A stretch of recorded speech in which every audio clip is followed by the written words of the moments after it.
Good afternoon, everyone, and welcome to today's council meeting. This is Monday, May 12th, and I'm going to invite you to rise and join us in singing our national anthem.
I think they did.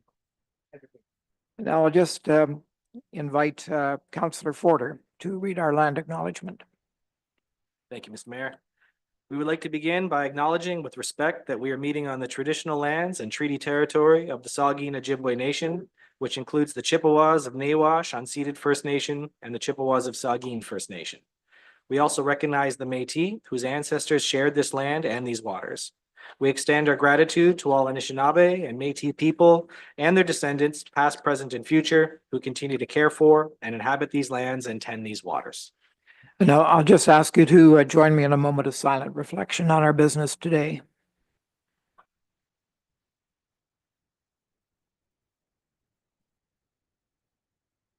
Thank you. Is there any disclosure of pecuniary interest? I see none, but bring it forward if it occurs to you, okay?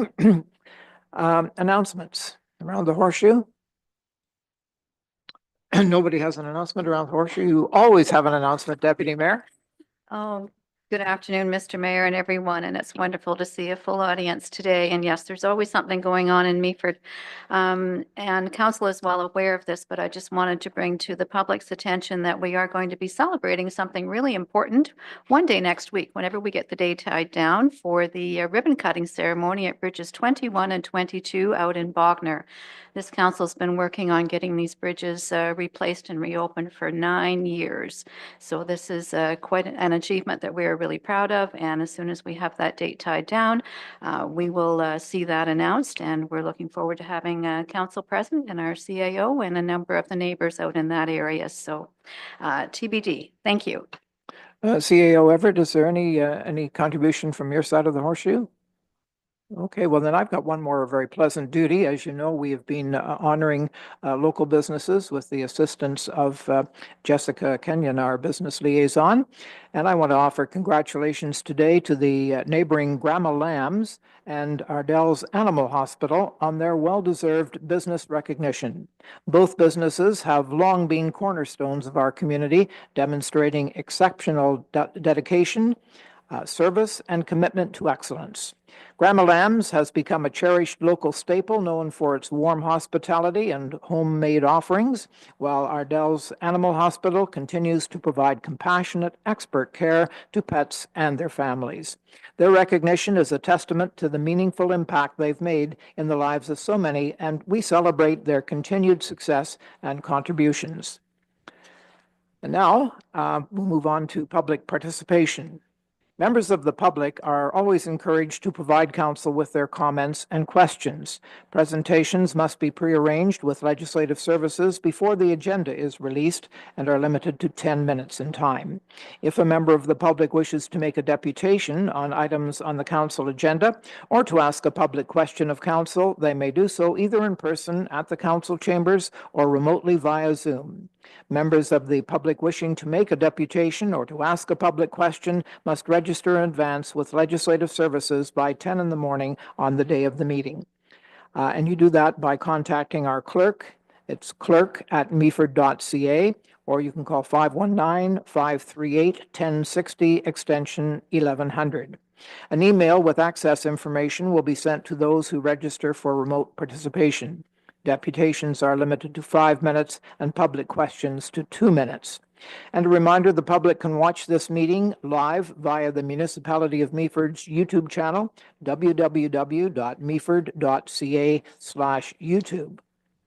So we do have 3 presentations today, and I'm going to call first upon Jonathan Cobb speaking about speed management in Bognor. Is Jonathan with us? I don't see him. Then our next speaker is Charles Gatecliff, speaking to grading approval concerns. Welcome, Charles. Hi.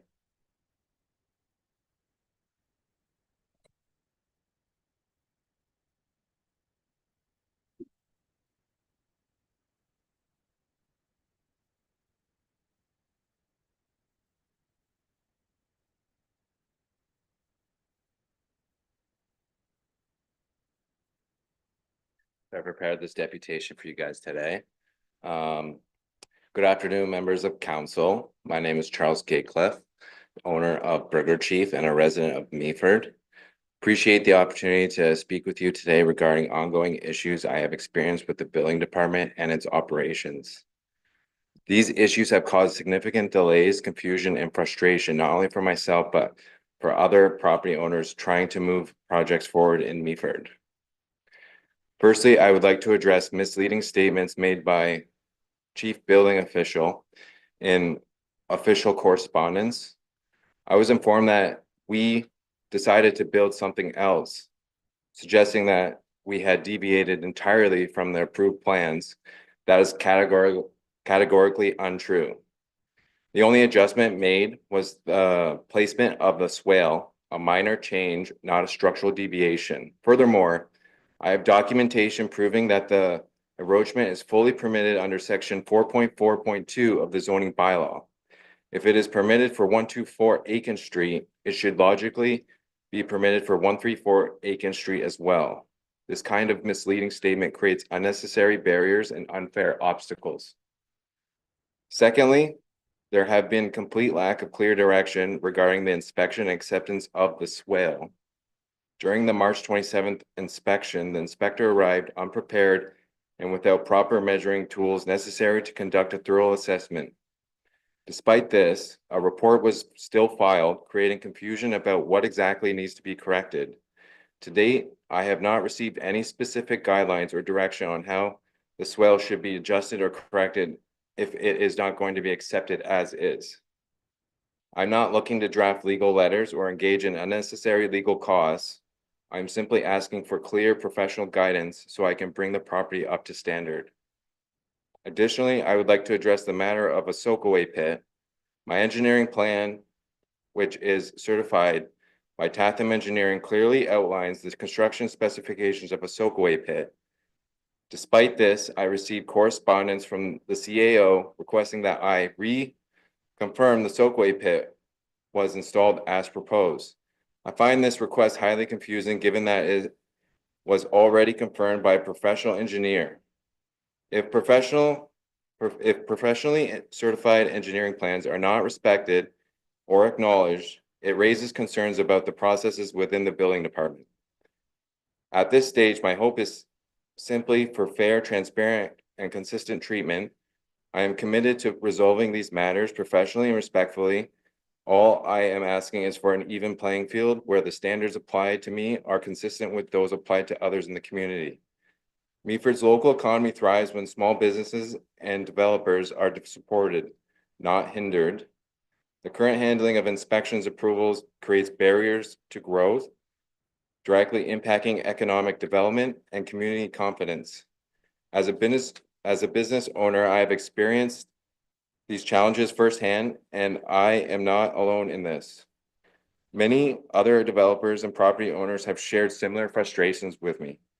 I am respectfully requesting that council initiate a formal review of the building department's operations and leadership. Additionally, I asked inspections and site visits be documented more rigorously with clear proof of attendance and verification of completed tasks. It is critical that we restore transparency and trust in this department to support Meaford's growth and development.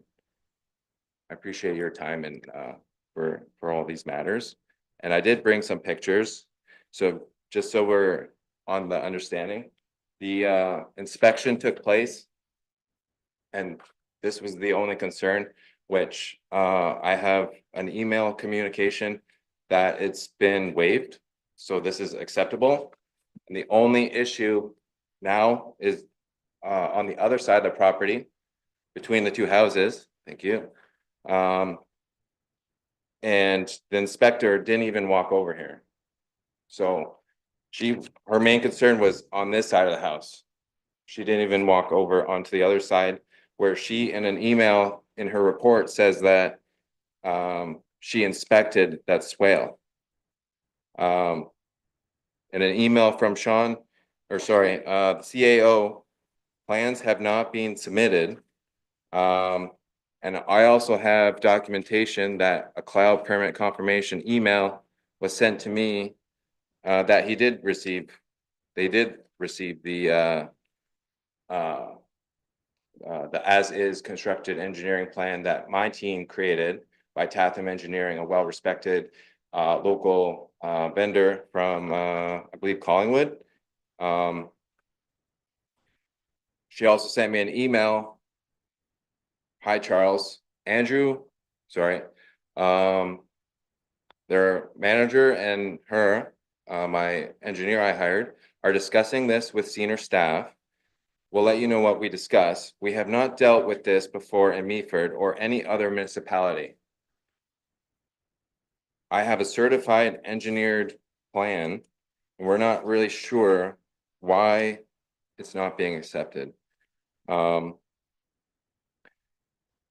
I have supporting documentation about, this is the Ainley report that we received, that she says there was discussion regarding the changes to the rear yard and side yard deck resulting in encroachment into the side yard setback next to 124 Aiken Street. Me, my wife, and my engineer were both present that day, and we don't recall ever discussing that swale that is in her report. Ainley is the third-party inspector that Meaford chooses to do business with. And they're the ones that came out to do the inspection report. And this is the email from the CBO saying that we built something else. And all I can see that they're taking issue to is a swale between the houses, where I have a letter from the neighboring property that it's okay. And it's signed, but they want me to go through. And I mean, I hired a local contractor, and you know, he didn't do the right work for the engineering plan, but there has to be some sort of tolerance or something, you know, or even just let me know like what I need to do to fix it. Cause like right now I'm sitting on a property I can't really sell. I can't get my final, and it's just inventory that I can't sell. So thank you for hearing me out, and that's all I have to say today. Thank you. I'm going to ask CAO Everett if you have a response. Yeah, thank you, Mr. Mayor, and thank you for the opportunity. And just to clarify a couple of things that Mr. Gatecliff brought forward, I'm sure Mr. Gatecliff will acknowledge that I did send a letter, registered mail, just with sort of the next steps. So the next steps were fairly clear. There were two real critical conditions that the town had asked to be completed. One was the submission for the as constructed drawings, which those have been submitted. The second one was to have, and Mr. Gatecliff noted it, of a neighbor being willing to sign off on the drainage as well. So the municipality's ask was very clear that a legal letter that identified the property owners would agree to the conveyance of drainage from one property to the other. It is not permitted that a private property convey drainage to any other property other than their own. So it was nice to know that the neighbor was willing to sign. The key thing from a municipality perspective, if we want to make sure that that agreement is with the property and not the owner. So if a property is sold, that letter, that agreement remains on title. So that way the new owner, 5 years later, looks at the drainage being conveyed and has an issue with it. When they purchase the property, it's registered on Okay, title. We understand that, but like the problem is. Mr. Mayor, there's no other way. There has to be more options. We need to fix what it is because we don't want to go that legal option. You only gave me one option, and that option was the legal way. Draft a letter, see a lawyer. I'm not willing to do that. Okay, so you've had your say and you've made your point. Let Mr. Everett finish, Well, please. we're just going around in circles here. Well, no, I have his email. I know what he sent me. so give us a chance to try and deal with it. I would ask that his mic be turned off, and if you want to return to your chair, and we'll hear from Mr. Everett, and the other councillors may wish to weigh in, and they may have some questions for you as well, but. Thank you, Mr. Mayor. So we have provided an option. The municipality is completely fine. And I want to reiterate, the municipality is completely fine with no further work being required.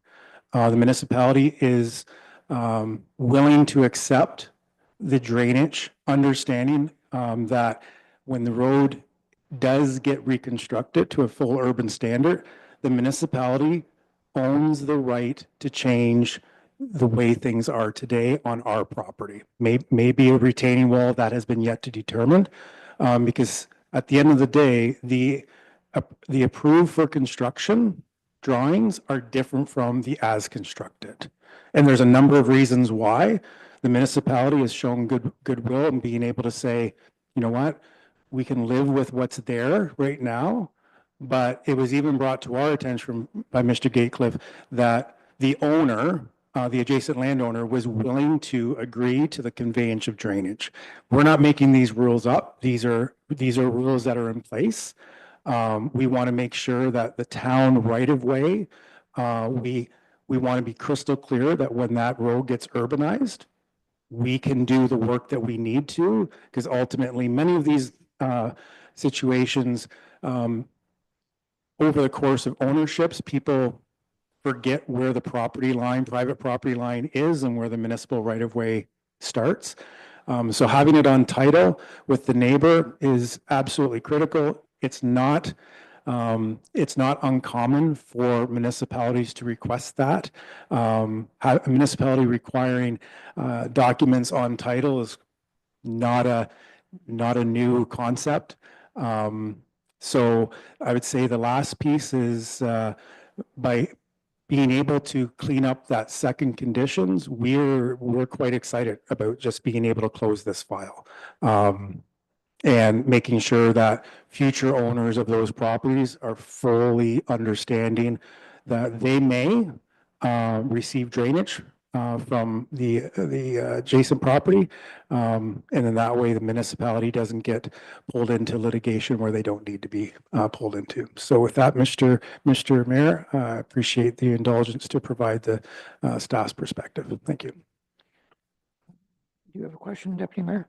No? Okay. And I'll start with them with the Councillor Forder. Thank you, Mr. Mayor, and through you, Charles, want to thank you for presenting and coming up today. And Sean, thank you very much for explaining. So if I understand correctly, the only thing that's left to complete this whole thing is just that legal letter with regards to the drainage from the neighboring property. Is that correct? So the only thing outstanding? Through Mr. Mayor to Councillor Ford, yes, that is correct. Once that's complete, we're happy to provide the final on that. I see no other questions. I guess my question is, if the neighbor declines to provide a legal letter, then Mr. Gatecliff is going to continue to have a serious problem. Through Mr. Mayor, or to Mr. Mayor, I would say may not be serious problems. It's just ensuring that the engineering and the construction of and the landscaping does not drain onto the adjacent landowner. And I want to be clear, it's a very small area that conveyance of drainage. It's just from a municipality's perspective, what looks to be small now, as our rain events are becoming more significant, and when we have the conveyance of drainage from one property to another being brought to our attention, these are the pieces that we want to make sure that we clean up on a consistent basis. I will agree with Mr. Gatecliff that in the past, maybe this municipality hasn't looked at these registered on titles. I would say it is appropriate and it's the best interest of the community that these registered on title agreements, where possible, get completed. I've seen in the past, this is where typically differences between that are civil in nature, the municipality gets pulled into. And it really is in between neighbors. The municipality, however, has a responsibility to its community when it sees that there is the potential to put the measures in place to make sure that those are looked after. Thank you.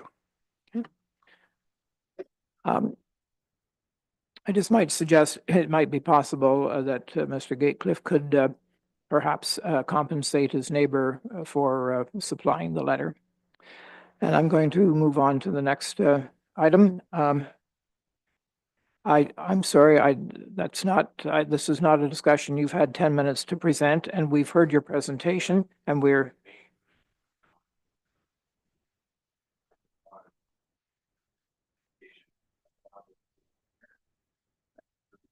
Fix the issue. I got quotes up to the fire. Tell me what I need to fix it, give me my final.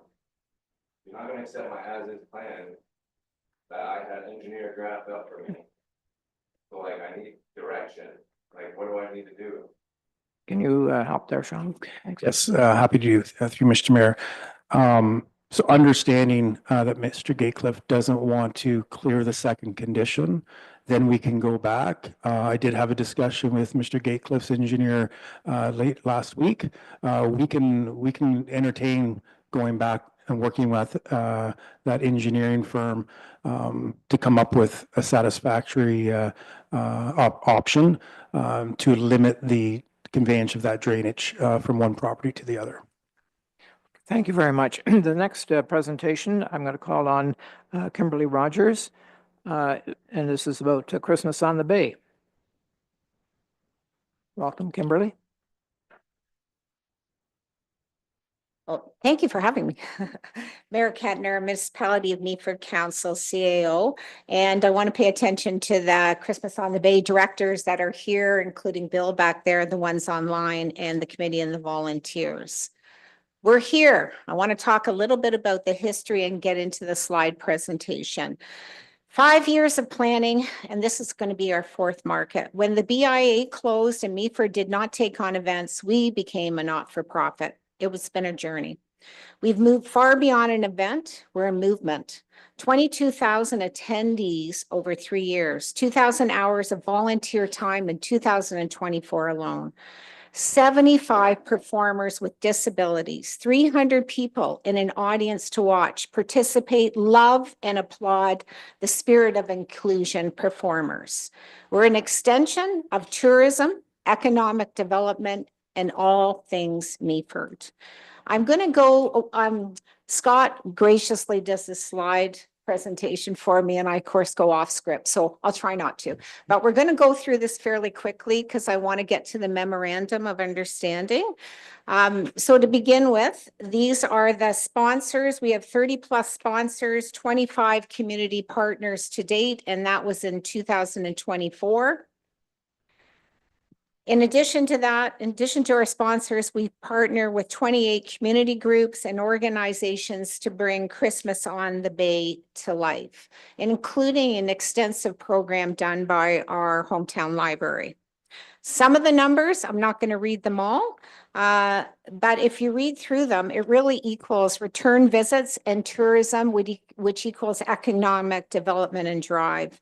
The benefits that Christmas on the Bay give back in countable mathematical functions. $600 is donated to the food bank. We had 12 Christmas trees that were in a diversity forest representing 12 different ethnic, cultural, and social groups. Our board is 100% volunteer. There's no paid staff. Our board alone in 2024 was at 1,200 hours, and 98 community members were on site for the build, the market, and the tear down, and that was 900 hours. So over 2,000 hours. Beyond the spirit of inclusion, where I'm going to wave over here at Mary, I could stay on this all day and it would be more than my 10 minutes would allow for the month. To have that many performers on stage, we may not be American Idol, but we're Meaford Fantastic. It was unbelievable to watch those performers on stage, and then 30 more people from Events for Life continue onto our new accessible stage that Meaford has, and 2 new stalls that are wheelchair accessible. Applause to Alex and the Meaford staff for doing a spectacular job. It was seamless. She opened up training there. Fabulous. The economic benefit quickly in the market was $80,000 in gross sales. I can't give you a market value of who ate what hamburger at what restaurant or bought something throughout town. But the number of people, we expected over 10,000 people last year. A lot of influencers in Toronto picked us up. But as you remember, the roads were closed. Markdale didn't have its Christmas parade. We had over 6,400 people still come out and support. That was amazing. Talks about the social media hits, 52,000 visitors and 326,000 views. Pretty amazing. So I see, I can't do 10 things at once here. Here we go. So why we kept these pictures in, I think without wording and a lot of word salad, this tells us what we do here at Christmas on the Bay and the welcome feature, from everything from the entertainment to local artisans to persons with disabilities performing. Equity and inclusion. I know at the AGM I spoke that I think we were in the top 4% for festivals and events that do a DI component. Mary and I have done a deep dive. And I will report on this. Meaford's in the top 1%. There's no one else that does it like this, to have that many performers on stage and out in the community as in the market. You know, whether they're an artisan, an artist, a poet singing, we do it incredibly well. And that's thankful to the Queen over here, Mary. We have hello banners that have been featured throughout the town and different events, especially throughout the 150. This picture, I love this picture. Kind of says it all, right? It says anyone's welcome here. There's an ambiance, showcases, so many people, and the word of all that is welcome. I want to jump now to the memorandum of understanding. I know it's not up here on the video, but I believe all staff and counselors have that. I will try to get through it on my allotted time. So I'm not going to read the first paragraph. If we went back 5 years, we worked with Janet Sperling, and she was on our board. Remember, we were under the BIA before the BIA disbanded. And we had started on working on kind of putting things into formation then. So nothing, well, there's 2 newer things on here, but everything else is cemented and part of the foundation of Christmas on the Bay, working in collaboration with the municipality. So the first thing is snow clearing, and I wish Jeff was here because I wanted to give him applaud. We've never had an issue with the market square being cleared of snow, and that's just we want to continue that. We do understand that it might be 8:15, not 7 o'clock. Why we put 7 is Jordy Rupp from Naturally Green Landscaping. It does an in-kind movement of all our stalls back and forth. And because he has to change the extended lift, it's important that we get them on site by the close to 9 o'clock as possible. Events, material support, we've had that continually, and this really speaks to the DI issue. We need the handicap parking signs. We need the sandbags. We put sandbags over everything in the market, signs and that. So if somebody's in a wheelchair or walker, you know, with their gaggle of children, nothing's moving over top, and of course, de-icing. Waste management, again, applause to Meaford Hall. They've done a spectacular job with the garbage bins at Meaford Hall being empty prior, during the event, and that's been covered by their cost. Logistical support. This is a new piece and only came up because of the massive snowstorm that we had last year. So our stalls go down by volunteers, and then Jordy comes and gets them and moves them off site. But because roads were closed, we could not move them over 26 to there. So we're giving Jeff and his team permission, please, if you can, if you need to, move them to the side. We as volunteers can't do that because they're over 2,000 pounds, so we can't manually do that. So Jeff and team could easily slide them over if they need to. Definitely our permission to do that, and in concert with our new operations director over there. Economic development. Thank you, ladies. Jess and Nisa and team, we're going to continue to work diligently to spread the dollar, not just in the market, but down the street, and not just down the street, but throughout the municipality of Meaford. It really is a movement about tourism and economic development. These wonderful people behind us are open and encouraging to make business happen during that weekend.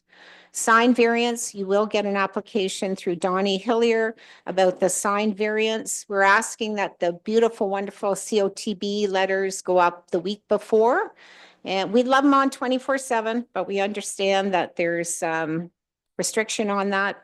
But we'd like them from 6 a.m. to 10 p.m. And the week before, why do I say that? If they're at the library or they're at a bank, or I'm taking, you know, my Uncle Fred's grandmother to the Dam pub or whatever, and I see this sign, I want to look it up. I want to know what it's about, and I want to return.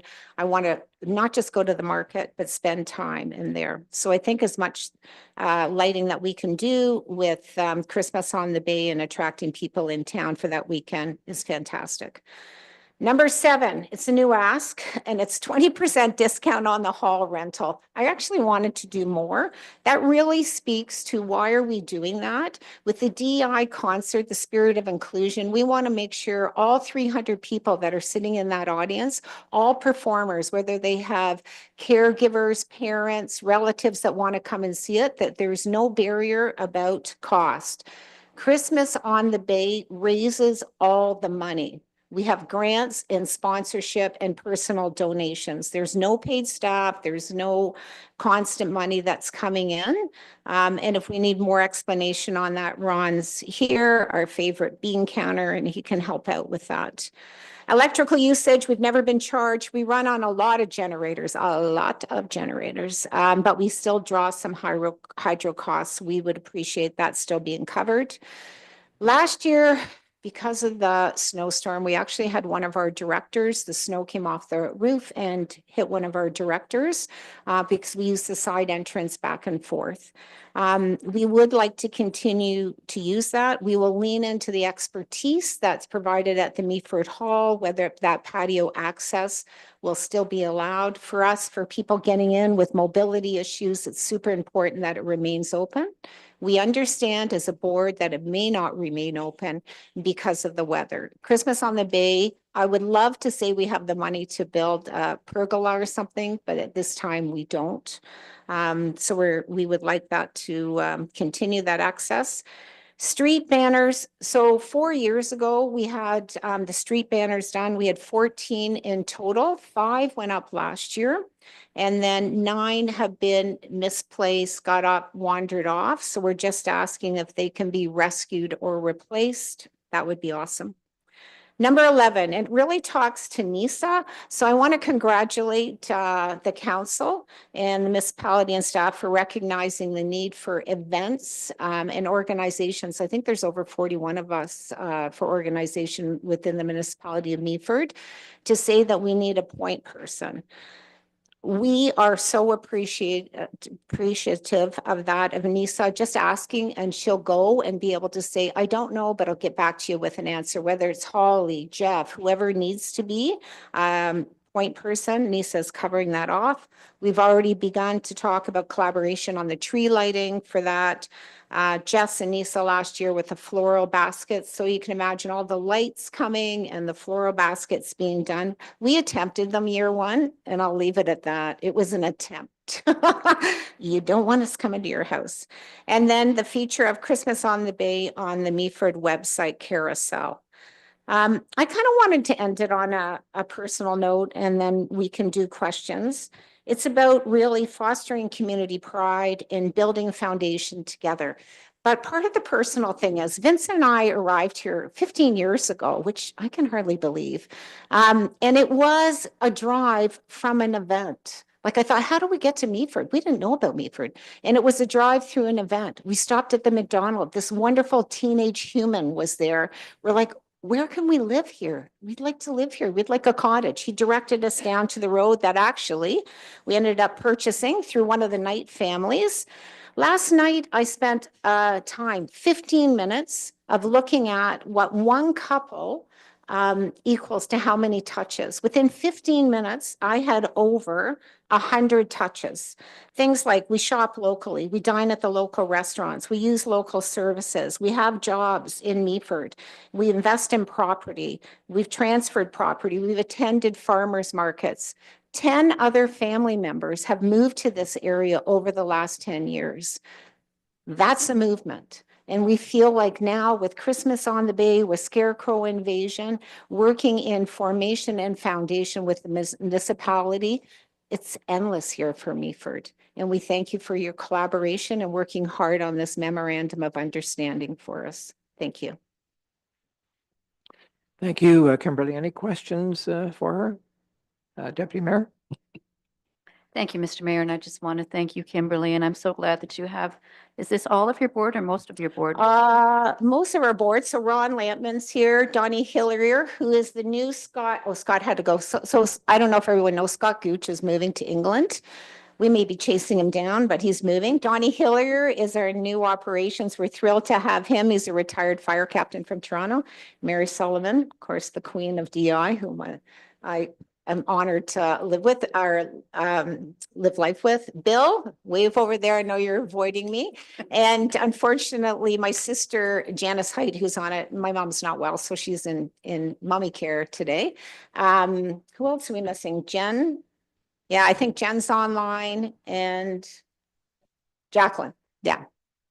So we're missing 2 in person. Everyone else is here. And that's really amazing. And I just want to take the opportunity to thank you for what you're doing for Meaford. I mean, Christmas on the Bay is spectacular. I'll always remember the first time I walked into it year 1 and it was just blown away. It's beautiful and it does bring, as you've said, a huge number of people to Meaford, and we know that a lot of them take the time to explore our main street and beyond. And you mentioned, the reason for moving here, and I can think of many people who came particularly to see the Scarecrow Invasion and have wandered around and eventually have moved here. And now Christmas on the Bay is doing the same thing. That's really, really amazing. I did want to ask you, Kimberly, first of all, I'll say I appreciate all the items you mentioned in the memorandum of understanding, and I know staff will be looking at that and determining how they can draw that agreement, and they will work with you on that. But I just wanted to ask about the date of the event for 2025, and will it coincide with the Santa Claus parade, or have you now made a Yes, movement? it absolutely will. Yeah. So I might have it after that, but December 4th to December 7th, and it will collaborate with the Santa Claus parade this year. And that's great because I remember the crowd 2 years ago after the parade, it was just a mob coming into the market. It really worked well. So looking forward to it. Thank you. Thank you. Councillor Greenfield? Thanks, Mayor Kettner, and thank you, Ms. Rogers, for your presentation. It's developed into an amazing event, an amazing local event. I think when you look at the time of year and the prospects for weather, you know, it's either gonna be rain or it's gonna be snow or it's gonna be ice. Just to take on a celebration like this, an event like this in late November or early December, that's pretty gutsy. And you've done a super job of putting everything together and making it grow. I was going to ask about the date. It seems to me it's maybe about a week later than some of your festivals, but if it's coinciding with the Santa Claus parade, that makes 100% sense. It's good to have the memorandum of understanding in front of council members. I've already given it some observation, and I'm sure there will be more, but it's beneficial to all parties to have something in writing out there, and hopefully we can get this established. So best of luck. I know you will do a super job as always, and we'll look forward to the next event. Thank you. Councillor Bartley? Thank you, Mr. Mayor, and thank you, Ms. Rogers, for the presentation, and thank you for putting this on. It is a great event. Everything's pretty well straightforward. 11, I'm going to call 11B, ensure floral baskets are filled before the event. What floral baskets? Like, it's about $30,000 to fill all the floral baskets. You're talking the whole town, or? Oh, no, so sorry. I should have been a little bit more accurate on it. The ones right in where the flagpoles are going down by the mobility ramp, there's 5, 6 floral basket wrought iron baskets to the right of the apple. And these wonderful people pull it off well within a nothing budget. So yeah, it's just to adorn. So it's really a stake marker to say, okay, the lights are up, the apple's there, and those 5 baskets are done. December may not be a good time for flowers out there. I'm wondering about the cost of this, so. Can you speak to that, Lisa? What did you do last year? It's winter florals, right? It's like greenery that goes into it. Last year they had. Okay. Yeah, absolutely. We industriously gathered some winter greens. We added a few other accents, but it didn't cost anything. Oh, okay. I didn't see any missing on my property, so. Just as long as it's Yeah. expanded before we sign the memorandum. Yes. Thank you. Councillor Yurg? Thank you, Mr. Mayor, and thank you, Kimberly. This Christmas on the Bay thing, I hear good things. Full disclosure, I was a past member of the board, and I just wanted to say thank you for your continued work. I can tell you firsthand, working with the organization, that they are incredibly professional, organized, and dedicated. And the whole impetus of this, the whole genesis of it, was specifically to improve economic development for Meaford and to help promote tourism. I go on and on championing the tourism aspect, and I hope that council and I will be support in any way I can, any initiatives to that regard, because, and I'm glad you finished with that kind of personal anecdote, because it's true. It is amazing how many people that brings to our community full time, let alone the people that just come back again and again that help peripherally support our businesses. So it is very vital that I think that the municipality supports not just Christmas on the Bay, Scarecrow, so many different organizations that happen that do so much great volunteer work in our community. So I thank you and applaud you, and will hopefully the municipality will continue to partner. And I think that is the word that's the utmost here, is that we really need to partner with volunteer groups to make sure that these things are huge successes, because we all benefit. Thank you. Thank you, Rob. Councillor Forder. Thank you, Mr. Mayor, and through you. While everybody's just sort of chiming in, Councillor Urick, you said it really well. It's that partnership is so important. And as somebody who's involved in a lot of events, I understand how much work it is to pull something off like this. So my gratitude and appreciation goes out to everybody that's involved in this. I think the one word about this event is transformative. What this event does, it transforms the downtown core into something quite special that defines Meaford and makes Meaford attractive and puts it on the map. So kudos to you guys, and looking forward to the next one. But I just want to extend my sincerest appreciation for everything you guys do. I know it's a lot of work, so keep up the great work. Thank you. Thank you. So thank you, Kimberly. There's nothing I can add. Just we appreciate everything you're doing. I'm going to call. It appears to me that maybe someone who was going to make a deputation or ask a question of council. Would you have a question for us, JD, or was there something you had? Because the agenda did call for another. No, I was just asked to speak.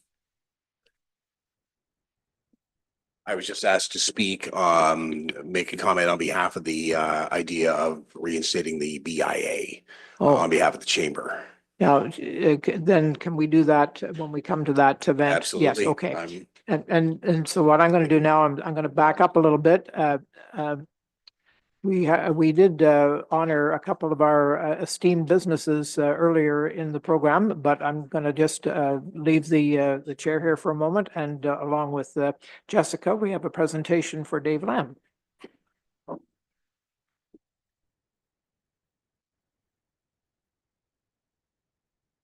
You better first thing, so we'll just get your photo.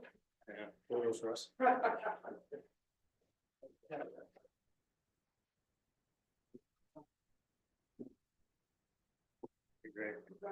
Yeah. If I may, council members and mayor, I representing the family, really appreciate this type of honor. And to follow up with Christmas on the Bay or anybody or any other organization that does anything for Meaford. Grandma Lambs have been involved in the community since 1984. So it, I think about it, boy, I was just a little wee guy.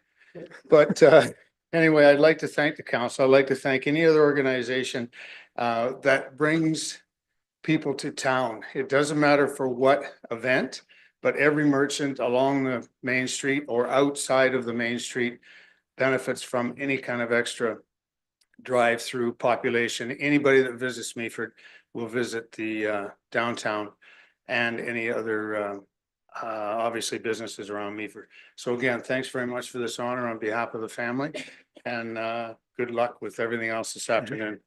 Thank you, David. Go ahead, but yes. Dave, just before you go, I just want to thank you for all of your support back to the municipality, to the events in this that happen all year round, and to the municipality itself. So thank you for your support. You never say no, and I appreciate it.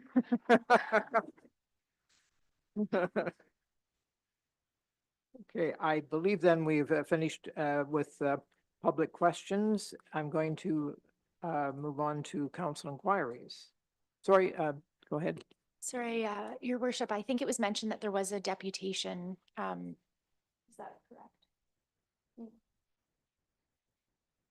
So it should, if there's a member of the public who'd like to speak on an item on the agenda, it should be at this time rather than moving through the agenda. Okay, very good. And come along, JD, and give us your input. Okay, just a little bit of input regarding the reinstating of the BIA. We just had a few points on behalf of the Chamber of Commerce that I could offer at this point. Primarily that we will support and work with any organization in town, including a new BIA, if that's how it's formulated. We can even offer a director to liaison with that board, should it come to be. We believe that a subcommittee under the chamber would be an interesting thought as well. It might be better even than reinstating a brand new BIA from the ground up for several reasons. We feel it could save on startup costs. We already have the office space in the chamber to offer for such meetings. Board and event insurance is already in place with the chamber, and we also have bookkeeping and accounting, which we would, of course, implement anything that goes on regarding a downtown focused organization to put in place and keep as a part of our record books. We already have a working board as well to provide support and resources and accountability. Thanks to your generosity, we have the financial resources as well that we would allocate specifically to the downtown core, as I had mentioned in my presentation earlier this spring, because it's definitely a part of our mandate to help, to advocate, to promote all businesses within the municipality. If the focus was on the downtown core with such an organization, we would help in that focus. Of course, by our mandate, we would eventually spread the focus outward to all the businesses, including rural and home-based within the municipality. As a subcommittee, boundary levels could change, and we could also be able to recruit volunteers who might not qualify under BIA rules to still volunteer and be active participants. In short, however you decide, we're in support of.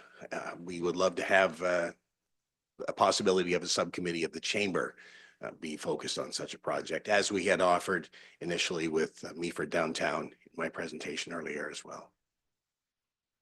Thank you, JD. Thank Any you. questions from council? Go ahead. Mr. Mayor, thank you. And thank you for your comments, JD. That's something definitely that we can consider, but I really appreciate the thought of sharing your office to get a chamber and a BIA, whatever that turns out to look like, if council agrees to support it, to have all of that housed under one roof in the downtown core does make a lot of sense. And I understand you've hired a new office assistant, and maybe there's an opportunity for that individual to support the new organization as well. That's really then creates the continuity and the partnership that would mean, you know, success of both organizations and really support the businesses in town and beyond. So I appreciate that, and it gives us a lot to think about. Thank you. Okay, thank you. Okay, thank you very much, JD. Appreciate your collaboration. Moving on to council inquiries. Deputy Mayor? Mr. Mayor, thank you. And I have two today with your indulgence. I think the first one, Director Wiley, will be for you. I'm wondering if there's any update on Bayshore Road out in Leith and Annan. I know it's been a long-standing project, and it would be really great to get that wrapped up this year. And can you provide us any update? Through the chair. So this has been a popular question this week, I think. The project is currently, we're still at working with Hydro to move or do what we need to do to relocate the poles at this point. I have made promises and will make a promise that as soon as we know more and have dates and everything for the remainder items on the project to be complete, I will share with everyone as soon as we know that. And that does include, I've had a lot of questions about the speed limitations for that project, and everything will be installed at once we can move the hydro poles and get the finishing touches on that road section. But as soon as I know, I will make sure to provide an update with council as well as the community. Thank you. And do you Yes, wish me to go go ahead. ahead? Go ahead. Thank you, Mr. Mayor. And I did have a second question, and I'm not sure, Jessica, if you want to take this one or our CAO, but I wanted to inquire about Rapers Park. We know when the water was high and the playground equipment and the gazebo had to be removed. So I'm wondering now that the water has receded, if there's an opportunity to bring the playground equipment back to the park, considering it's such a well-used area. And a lot of families like to go there to swim, and it would just be nice if there was something there for the kids to do. Through the chair. So that's a great question that I feel like I'm not going to have a very educated answer for at the moment, but it is definitely a great thing to ask, and I can provide some feedback. Truthfully, I don't remember how that ended back a few years back when it was removed. I remember it being removed, but I don't remember all the final details on what the long-term plan was. So without saying anything that is uneducated, I will definitely take it back and provide an update on that in the near future. The last time I saw it, it was hiding between sailboats on chocks in the harbor area. So, who was Councillor Greenfield? Thank you, Your Worship. I have a couple of questions, if I may. Go ahead. The first one is, and it's a two-part question to Ms. Wiley. The connecting link, where are the boundaries of our connecting link on Highway 26? Through the chair. So the connecting link is about pretty much the sand domes. So near the grocery store, if that makes sense, all the way through just past the water plant, if that makes sense, on 26. Thank you for that. Now this one you may not be able to answer, but within the connecting link, can the municipality dictate the speed limit? Through the chair. So the municipality cannot dictate the speed limit on 26. It's a great question. I feel like I had to remind myself when this was asked of me last week where speed limits change.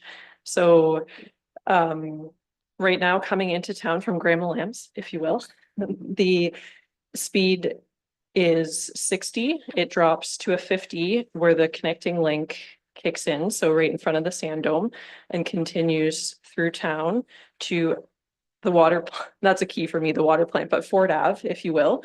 So it's 50 from there all the way across town. And then it goes up again to pretty much where you're going to see Bay Bounds entrance or whatever we want to call it. And then it continues and changes over in front of Kubota. So it's a bit of everything, but it is 50 through the core of town, if that makes sense. And to answer your question, that is an MTO decision on speed on 26.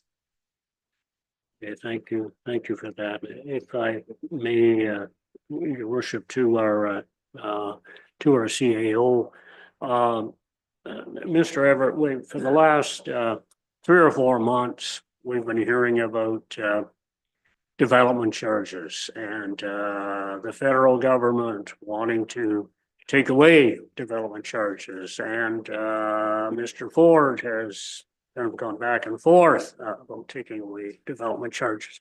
I'm just wondering, to me, for municipalities, they're a necessity. They're a lifeline, and I'm just wondering, should our council be having a discussion, maybe declaring an opinion, and sending a letter or two out? Would this be of any benefit? Because I personally don't feel we haven't had development charges for that long. It's been a couple of decades, but it was a piece of legislation passed by the province to give municipalities more funding, and we rely on it. So can you help me on that? Through Mr. Mayor, to Councillor Greenfield, development charges are an absolute necessity to the municipality, and the DCs, and the easiest way to describe it is it's development paying for development. And where the municipality has the highest responsibility is developing the developmental charge study, background study, to be realistic, and to set the costs of projects that council of the day and council through the development charges study are basically, forecasting it for future councils as well. Where the province got very interested previously when they looked at removing development charges. They looked at a number of the larger urban areas and said, you know, something's wrong with development charges because these municipalities are sitting with a surplus of DCs. So they're collecting it, but they're not spending it. I think it's pretty clear that the review of those 3 or 4 that they selected, they quickly realized that the reason why some of those municipalities were sitting with significant surpluses was because the projects that they had collected were like $200 million projects. So even though it looked like there was a big surplus, them pulling the trigger on some of these projects brought that number way down. I think municipalities, if you had a perfect world, would get into a position of being able to pre-service the municipalities. Municipalities typically cannot afford to pre-service. So when you start looking at getting any area outside of the primary settlement area, in a perfect world, we would already be pre-servicing the secondary area. So that way, when the primary settlement area got filled up, you're ready to go. Municipalities are typically sort of reactive when it comes to that. I think as a municipality, every opportunity for us to strengthen and promote the importance of development charges to a municipality is needed. I think the last thing I will say, and I'll go back to my earlier comment about the responsibility of the municipality. Development charge studies should be done in very close concert with the development community. So it's very, very clear the projects that the council brings forward through that study are doable, they're strategic, and they're going to be done within the next 10, 15 years. Anytime that we're collecting dollars for a project that we say we're going to do should never be considered a wish list project in a development charge study. So the prime example that I'm going to use is if a municipality was looking at, you know, collecting DCs for multi-use recreation facility, DCs will allow for 90% of that project to be covered through DCs. The reality in 2025 is a multi-use recreation facility will probably run you $80 to $90 million. And when I say that, that's a nice pad. That's a pool. That's something that, you know, similar to I'm just going to use for the public's best interest to be able to visualize the Julie MacArthur in Owen Sound. I think at the time it was about a $55 million project. I think over the course of time, probably something similar would be 70, 75 million. So when we start calculating those for DCs, that is a development pay for development process. But unless we were going to pull the trigger in the next 15 years, it would be a hard sale to put that into the DC study. So the other good example of DCs, wastewater treatment plants, water plants, that expansion to growth should be development charges. And the last one that a lot of people forget about is fire. As we build more houses, development charges can pick up the cost of that additional growth. So long story short, with a simple question, yes, we should be really impressing the province to say you got to keep development charges in place. Councillor Urick. Thank you, Mr. Mayor. I'll go back to Ms. Wiley. She's popular today, so just wanted to ask about whether there were any updates on the timing of the harbor dredging. Last time we discussed this, it was kind of fluid. We talked about spawning seasons, etc., but I never really actually heard whether there was any kind of finality as to when that was going to happen. Do we know when that's going to happen? Through the chair. So we also don't have any finality at the moment, but it is a very, we are very conscious of the conversation and the timelines associated with it. But all of the right conversations are happening with all of the agencies. So as soon as we have some finality, we will definitely provide an update on that. But as you can imagine, and we all know, there's a lot of players in the game on that one. So we're getting there. I don't see any other council inquiries, and if I may ask one of Director Wiley, we're talking about the connecting link, and a few years ago, we did have a successful grant application, and it was refurbished, but at the moment, it is in terrible shape, particularly from, I want to say, Edwin Street to Boucher Street, where people are dipping into either the pedestrian area or the opposing traffic area to avoid major potholes. And my first question is, have we applied for another grant? Are we trying to get something done about the connecting link? That's the first question. Through the chair, so great question. I actually think the grant that we had, and I might be mistaken because my memory is not my best quality, but I'm fairly certain that it was for the structure, like it was a bridge project on the connecting link. I think that's how that worked out, which is why there was also a surface complete through the project. Yeah, well, we actually had 2 successful applications, I think, for bridges, but I thought we also had applied and had some success at repairing the surface like of the road, but it's a moot point.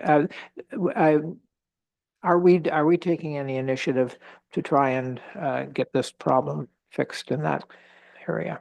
So through the chair, truthfully, it's the first that I've heard of the complaint, if you will. So I can take it back for sure and share with the right people who need to know about it, because they actually have their own, like us, they have their own surfacing and resurfacing program, if you will. And I know a few years back, probably after that, they had come through town and done kind of a surface, like a resurfacing project. That's all in their bailiwick, like that's in their capital work. So I'm not sure off the top of my head what is in our near future, but I can definitely find out and provide the feedback. Be great. Thank you. Deputy Mayor? Thank you, Mr. Mayor. Just a quick curiosity.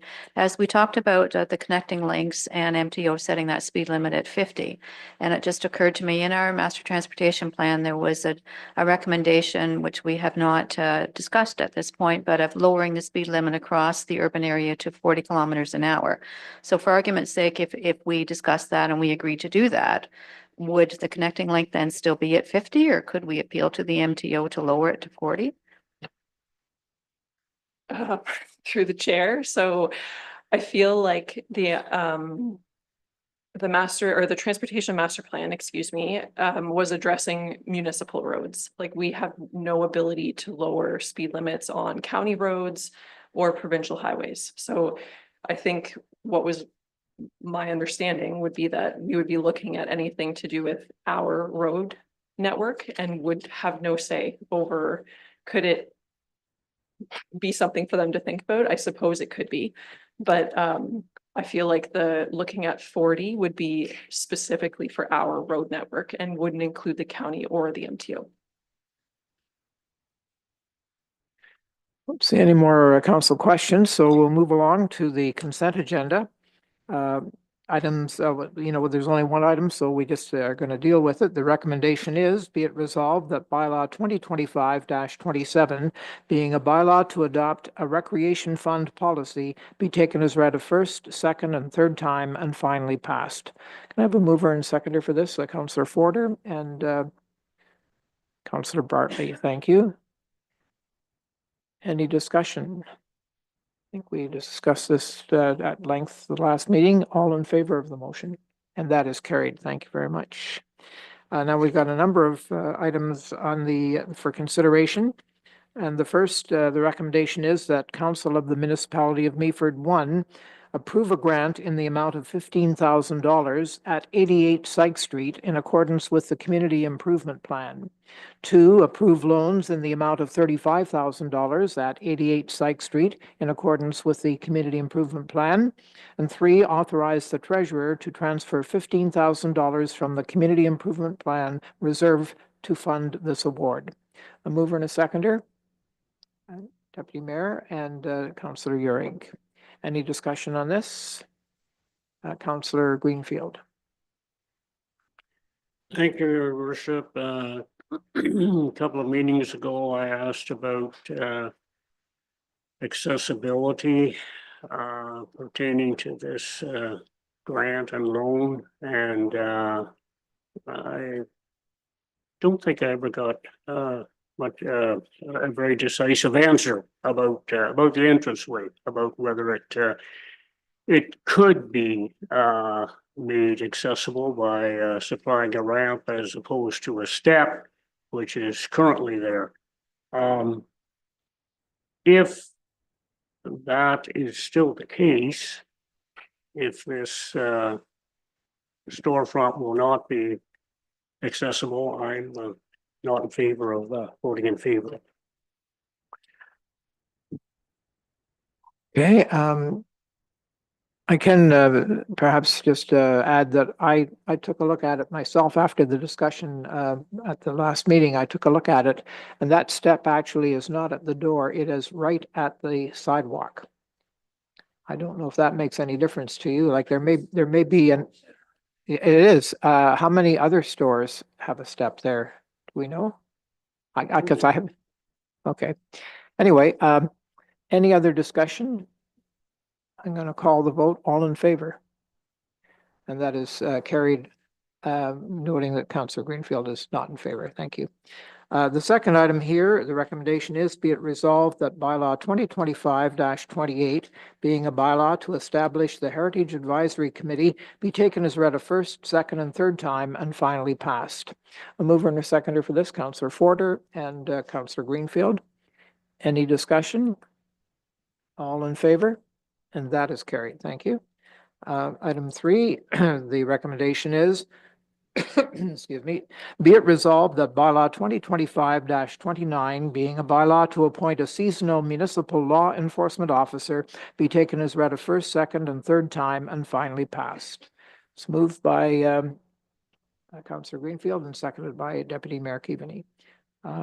Any discussion? All in favor? That is carried as well.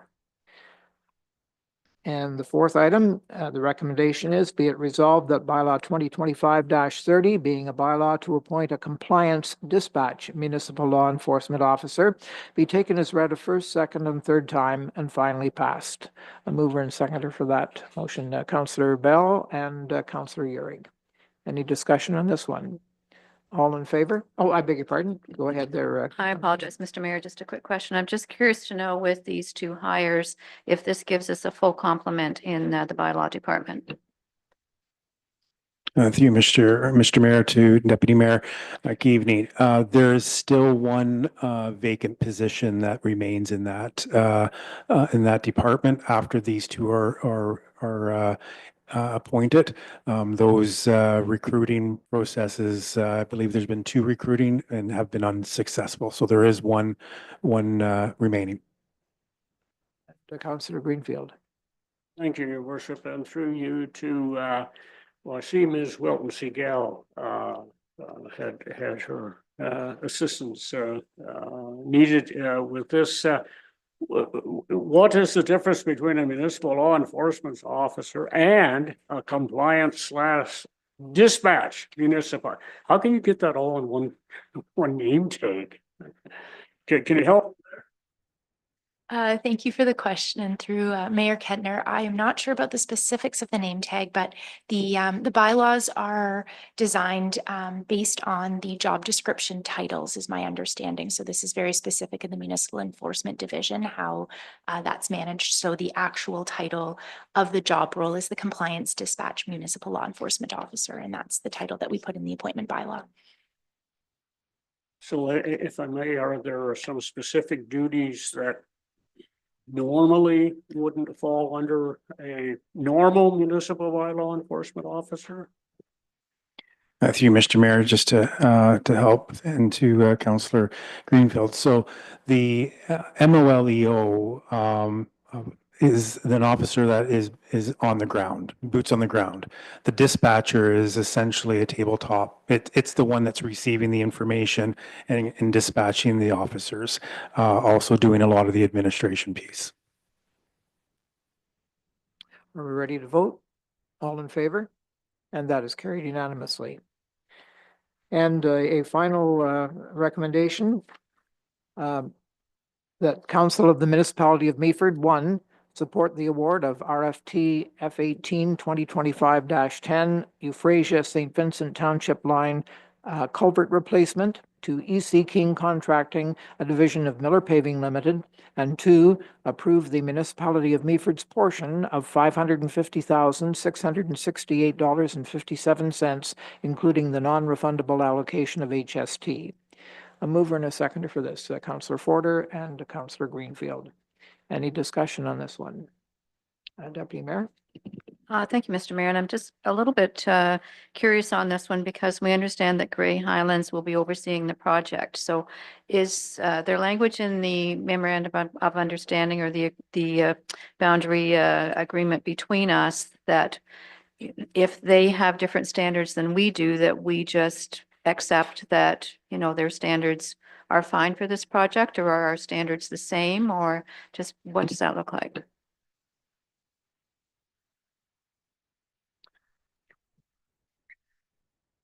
Through the chair. So, a great question. The boundary road agreement that we have with all of our neighbors sets out who's doing what with capital work or maintenance work on all of our boundary roads. So we do have to agree to who's okay with what when we do enter into those agreements with everyone. So I'm sure wouldn't allow for work to happen that neither of the same would be if it went the other way. So the agreements do outline engineering standards and all the things when we signed them. This one was not that long ago. It was only 2022, I believe. So yes, they're overseeing it. That's just the way that this section works in our agreement with them, that they're responsible for it and that we pay half the cost. So yes. Councillor Greenfield? And your worship, through you to Ms. Wiley. I was across the stretch of road this morning and a number of dips and valleys and hills there. I saw places where I don't know. Do we know how many culverts are involved here? Like, to me, there could be a half a dozen quite easily. I don't know if they all need to be replaced, or do we have a number on what this $600,000 is really going into as far as culverts are concerned?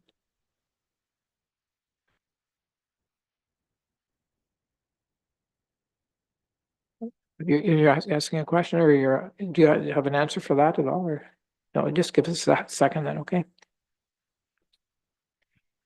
Through the chair, I honestly, how many culverts, I'm not 100% sure.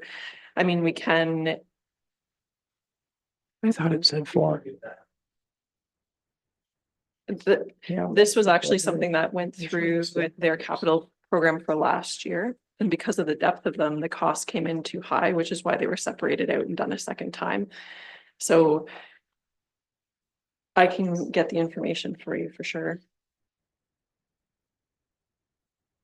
Okay, Councillor Bell. Thanks, Mr. Mayor. I have a question on the financial impacts page, number 3 of 6, little explanation where it says about the initial billing, it was 65,000 plus, so we're to come up with 32. We haven't been billed, and now it says that Meaford's portion is going to be more than 50% of the actual costs. That's because the work completed hasn't been paid for. Just a little conversation on the billing. Thank you. Through you, Mayor Kentner, to Councillor Bell. We haven't paid for any of our costs, and last year they did have costs associated with this project. So they've held on to those costs and will be billing us this year. Is that what you're questioning? Any other questions or discussion? And I'll call the vote. All in favor? And that's carried unanimously. So now I need a motion to move into committee of the whole. Mover in a second, moved by Councillor Forder, seconded by Councillor Bartley. And the first item here, the recommendation is that Committee of the Whole recommend Council of the Municipality direct staff to make applications to the following provincial ministries for delegations at the 2025 AMO conference. First, Ministry of Infrastructure, future funding opportunities for wastewater treatment expansion that is required to support growth and the building of new homes and developments that provide community benefit. And number 2 is Ministry of Health, creation of a localized family health team. Mover and a seconder for that. Moved by Councillor Bell and seconded by, I'm going to say, Deputy Mayor Keaveney. Any discussion on that? Councillor Bell? Thanks, Mr. Mayor. This is exactly why we have AMO conference. These are the opportunities that councils all across the province have. And we for sure need to have audience, just like probably a whole lot of others, but we need to get our name in and we know we're going to have people there. I fully support having an audience with the best person that we can that represents this department in the province of Ontario. We need to show up. Thank you. Councillor Bartley? Thank you, Mr. Mayor. Great idea. It has to be done. My question is August too long of a wait? Is there something we should be preparing going to Queen's Park before then? I think time is of the essence for this. Just a thought put out there. Sorry, CAO Everett? Yes, thank you very much, Mr. Mayor, and to Councillor Bartley. I think looking at opportunities to go to Queen's Park, looking at opportunities to have MPPs come visit with us as well, never hurts to have those invitations out there as much as we possibly can. And quite frankly, I have had the opportunity 4 or 5 times to actually go down to Queen's Park, and you have 3 or 4 meetings set up and you go down for a day, and it's hugely beneficial. The reality is the conferences do give good opportunities to have these delegations. But I can also tell you that you get 7 minutes, you're rushed in and you're rushed out. And at the end of the day, the true benefit is selfishly from a staff perspective, it gives staff an opportunity to build relationships with ministry staff. I've had good fortune to be able to do that over my tenure. And as a CAO, I do, while I have the floor, penning this report, I just want council to also look at the opportunity. If there are topics that I haven't put in this report that you would like to be added, feel free.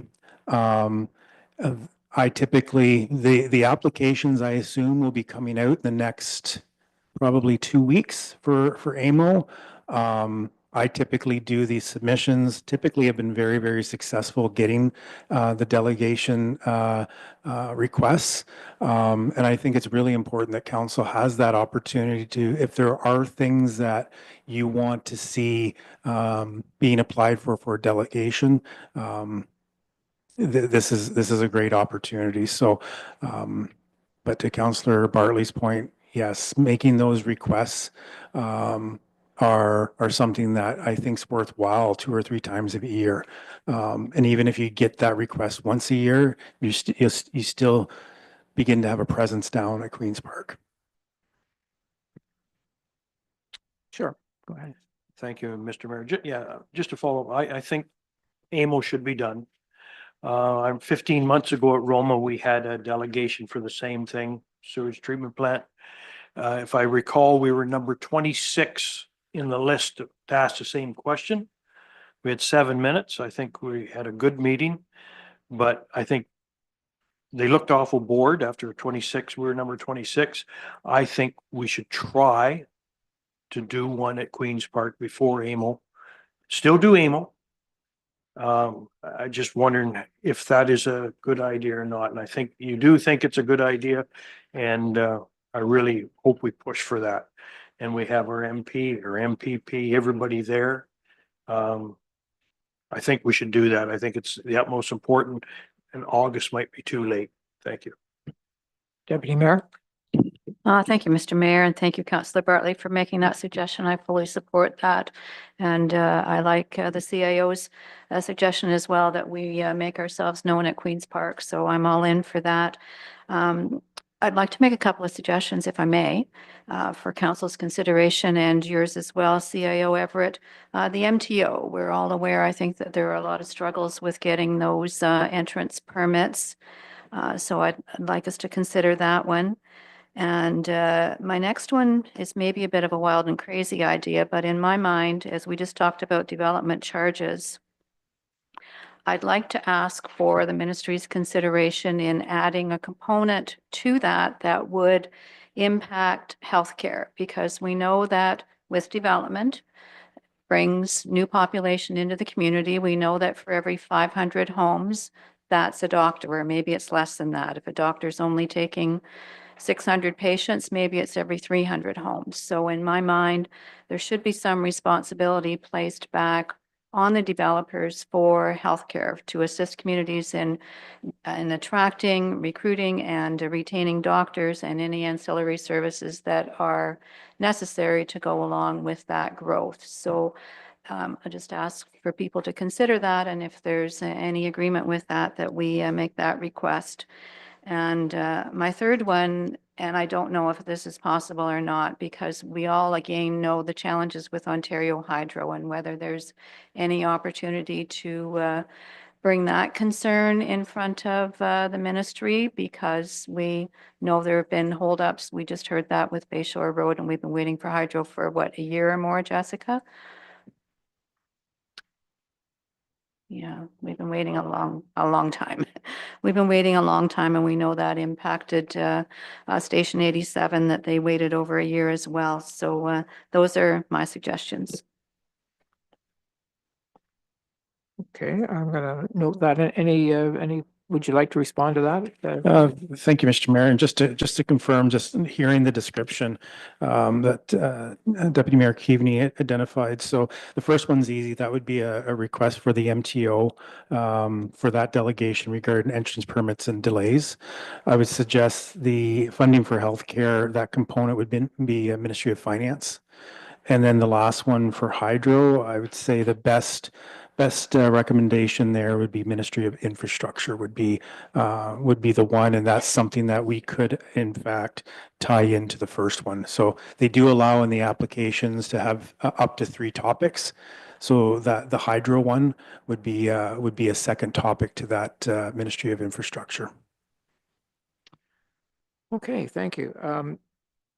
I don't think we voted on that yet, though. So, sorry. Sorry, Your Worship, just procedurally, it would be great if we could add each of those with a motion so that we can amend the Oh, main all right. motion to include those 3. Okay.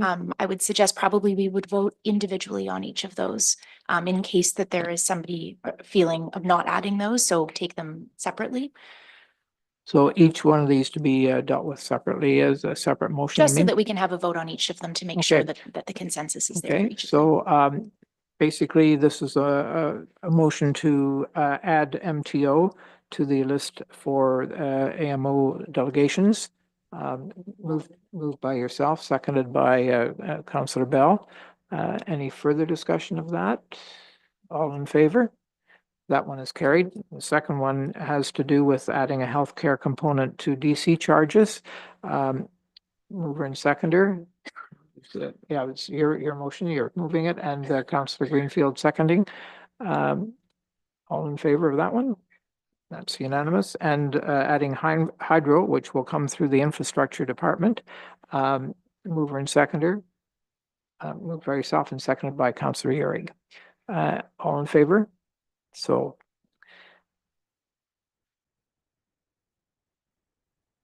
Yes, go ahead, sorry.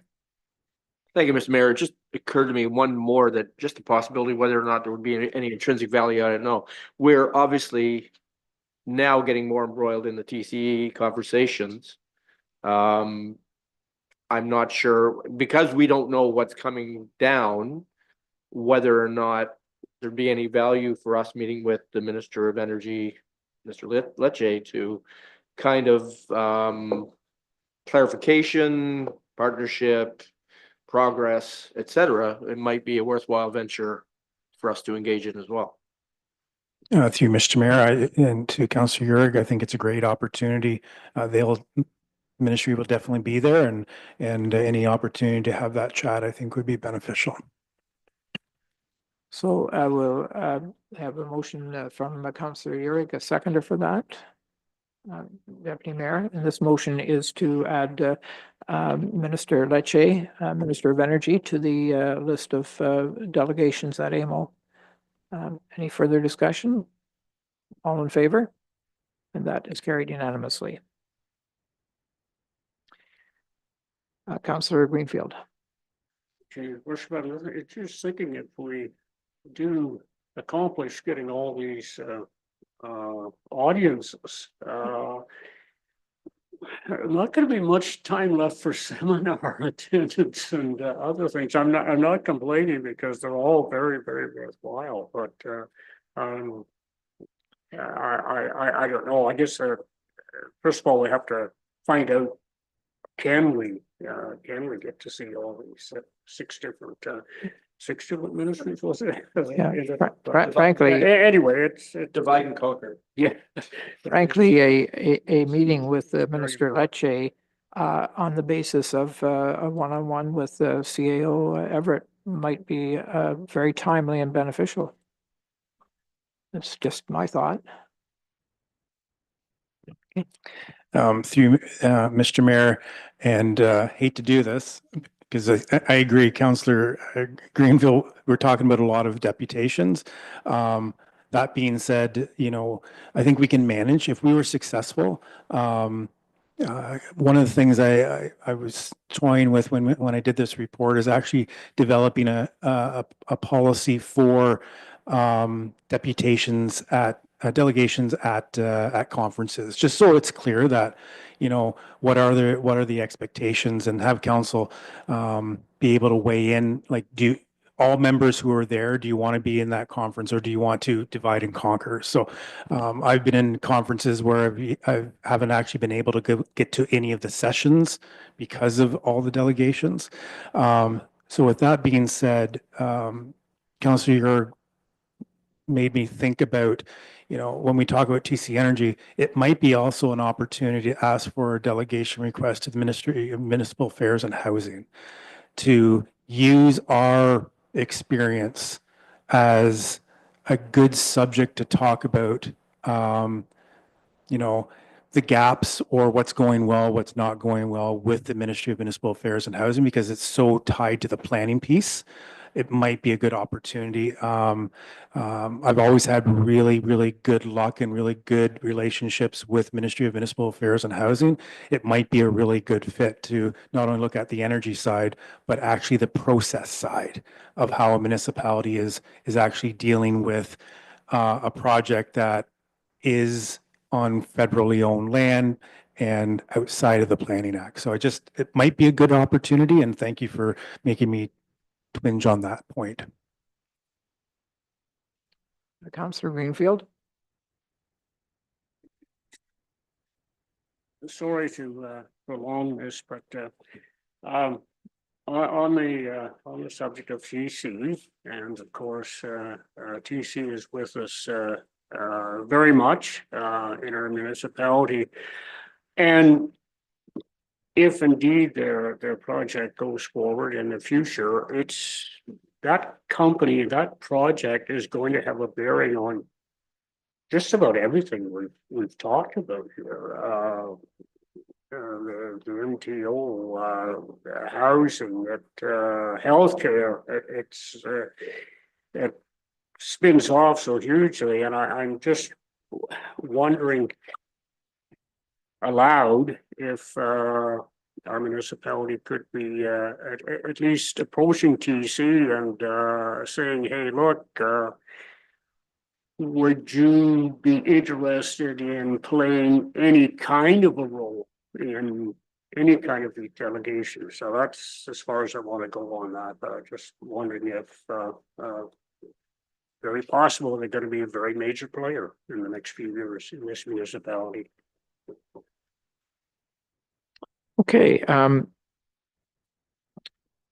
I think we've voted on everything that we needed to there. I'm going to move on to memos and just, oh, the main motion.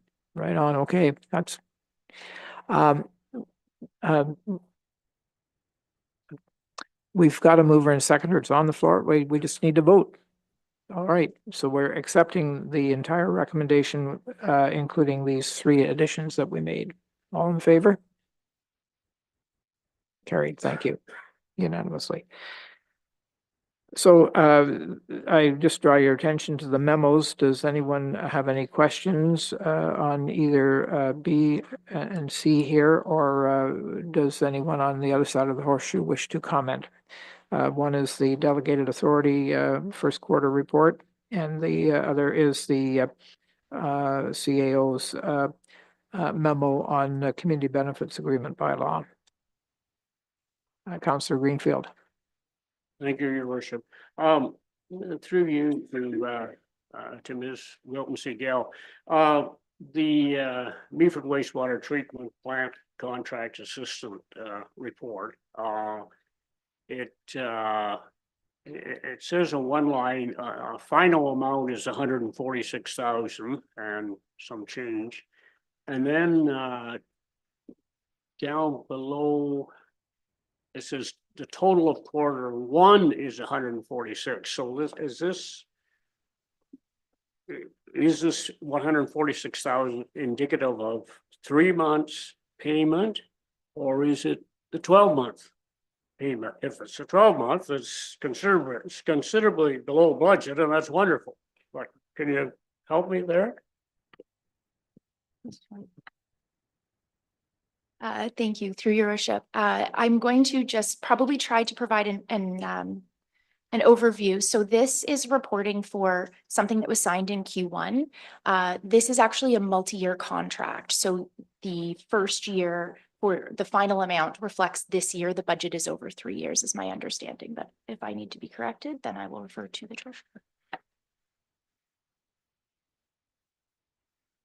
I believe that is correct. Yeah.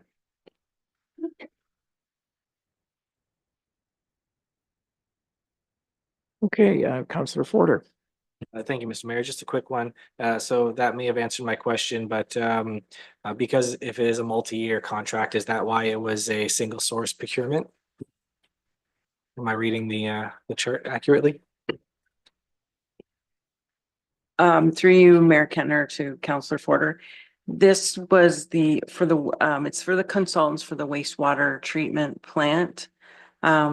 And yes, and it was because they had it was unique to them. So that's why we went with them. Jessica may have more information on that if further details.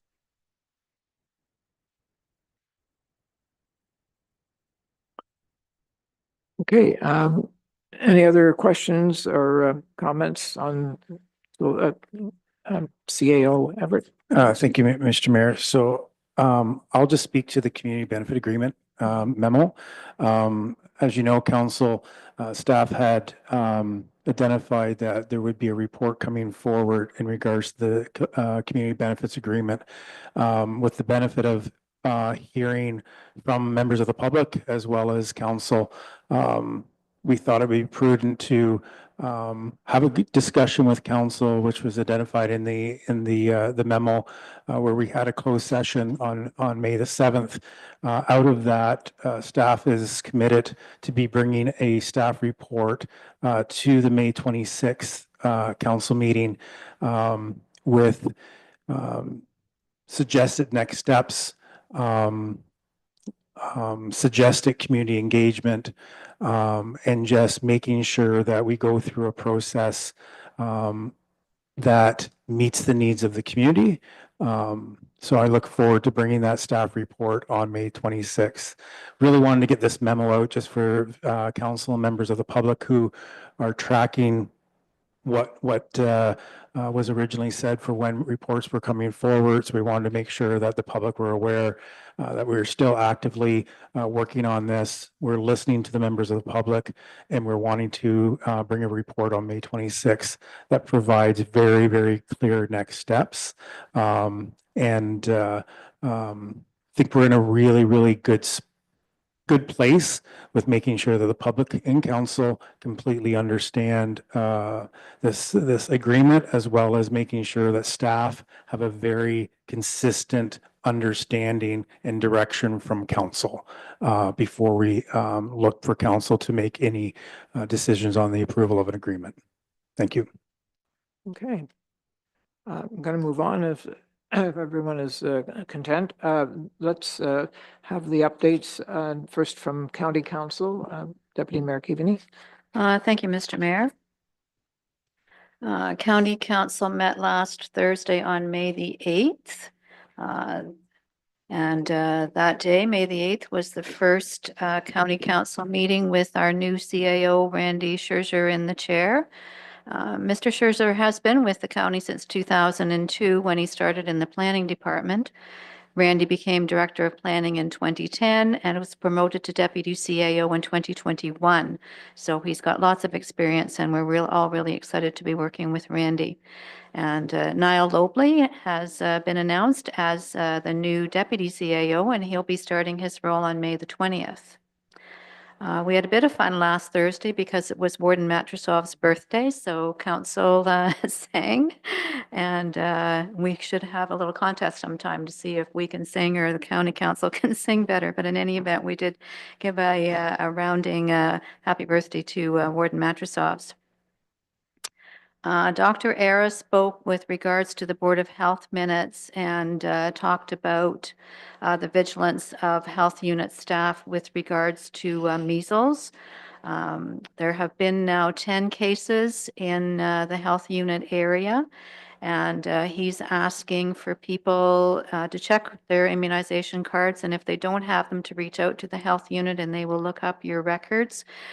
Because with 2 shots of the measles vaccine, that gives you 99% immunity. So we have learned that the local cases were generally unvaccinated. So it's really important, as you will have all heard on the news, but for anybody listening, if you were vaccinated before 1970, which very few of us were, then it's assumed that you already had measles and you have natural immunity. But after 1970, people really should look at their records and get vaccinated. The Director of Long-Term Care, Jen Cornell, shared that on April the 30th at the Advantage Ontario Conference, Grey County was honored with the Innovation and Excellence Award for the work at our long-term care homes with the Color It Coaching Program. 70 Color It coaches supported 260 clinical placements for a grand total of 29,000 hours, resulting in 35 of the students accepting full-time roles across the 3 long-term care homes. And it was wonderful because the people who were training the clinical placements, they had their work schedules covered so that they could be free to work with the students. So engaging the students in that way really helped to retain them. A big announcement came forward from Bruce Power. $1 million was donated for the creation of a Well Community Collective, which will be a hub where which will be a safe space for social and support needs for youth in Grey and Bruce. Jessica Linthorne from NII, the Nuclear Innovation Institute, delivered a presentation. She provided council an overview of NII's 2024 annual report. Jessica stressed the importance of continued collaborative engagement efforts with the county. The 3 priorities of her report revolved around giving industry a voice, skill development, and industry advancement. And we talked about the Isotope Coalition, which is a major focus of NII. Isotopes, as I think everybody knows, are made at Bruce Power, and they're used in the global fight against cancer, to keep hospitals clean and safe, to combat diseases, and in sterilizing foods against pathogens. Cobalt-60 sterilizes 40% of the world's single-use medical devices. And lutetium, I never get that right, lutetium-177 is used in precise oncology for targeted therapy of certain tumors and prostate cancer. Director of Economic Development, Tourism and Culture, Savannah Myers, reviewed her strategic plan. Savannah called 2025 the year of study. She is focused on moving away from social media advertised towards more print forms and assisting municipalities with the investment of industrial lands. Savannah's team has also created a tariff toolkit to assist businesses in navigating this very challenging world right now. This was an easy pivot for that department after instituting a similar program during the pandemic. There was a motion passed by council, which came from Councillor Body, requesting communication to the province, advising them that we would like to see the staycation tax credit reinstated, understanding that people are looking to travel this year within Canada and probably not to the US. There was a request to council to support the acquisition of land in Hanover for a new early on center at a cost of $225,000. The new center is expected to cost $1.95 million to construct and should be ready to open before the end of the year 2026. And lastly, an official plan amendment was supported to allow a rural lot in the township of Normandy in West Grey. And this was a little bit odd, but since the original settlement predates the county's OP and the land can be well serviced with a well and septic system, it was supported. And that's all, Mr. Mayor, unless you wish to add anything. No, I guess there were two more meetings besides the regular council and committee meeting last week. One on coyotes and beaver, and one on forestry. So we learned quite a bit, and the main reason for raising it is that the staff will be looking at some changes in the appropriate bylaws for the fall. So we will know in the fall what they're proposing, and of course there are people on both sides of both arguments. So. Was there an investing in infrastructure advisory committee meeting? Thank you, Mr. Mayor. Yes, there was. On May 7th, we met.